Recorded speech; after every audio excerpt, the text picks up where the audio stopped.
Monte Carlo ornament, Dreaming Clarity, is visually one of the best ornaments available on any weapon. It's also hinted that the Monte Carlo is getting a catalyst next season. So with that, let's make a build using this weapon. For this, we'll be using Strand Warlock and taking full advantage of Necrotic Grips. Necrotic Grips will spread poison with its melee, and because of the melee's high range, it's very easy to unravel, suspend, and poison in one action. The Monte Carlo also has the added benefit of recharging your melee on damage. Mind Spun Invocation will allow you to consume your Shackle Grenade, which will cause your melee attacks to suspend. The Wanderer is also another source of suspend, since throwing your Tangle at enemies will suspend them.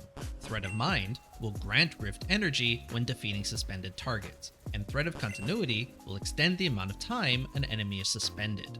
Thread of Generation will cause all damage to generate grenade energy, and Thread of Fury will give you more melee energy when throwing tangles.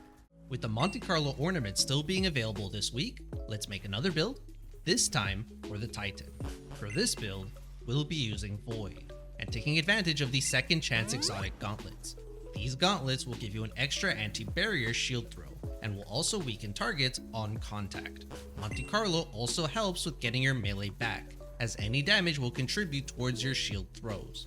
Controlled Demolition. Hitting any enemy with an ability will cause them to become volatile, which means throwing your shield will cause both weakening and volatile. Bastion is also very good for easy healing and overshield access. Echo of Harvest, every time you defeat a weakened target, it will create a Void Breach and Orb of Power. Echo of Expulsion, Void ability Final Blows cause targets to explode. Echo of Starvation will grant Devour when picking up a Void Breach, and Echo of Leeching will start health regen when getting Final Blows with your shield.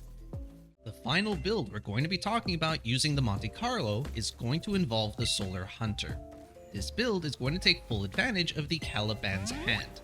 Your proximity knife will scorch targets on hit, and ignite them on final blows. Using this build, you'll be able to chain ignitions, and thanks to the Monte Carlo, anytime you don't have your melee, you'll be able to get it back easily just by damage. On your mark will give you a better reload speed and handling, but more importantly give you 3 fragment slots for better build crafting, and Knock 'em Down will give you a stronger super, as well as recharge your melee after every final blow. Ember of Torches is necessary here, since you need to be radiant for your knife to recharge, and Ember of Searing will give you more melee energy by scorching targets. Ember of Singeing will do the same for your class ability. Ember of Empyrean will extend radiant when getting solar kills, as well as extending restoration if you decide to use healing grenades. And Ember of Ashes is useful for applying more scorch.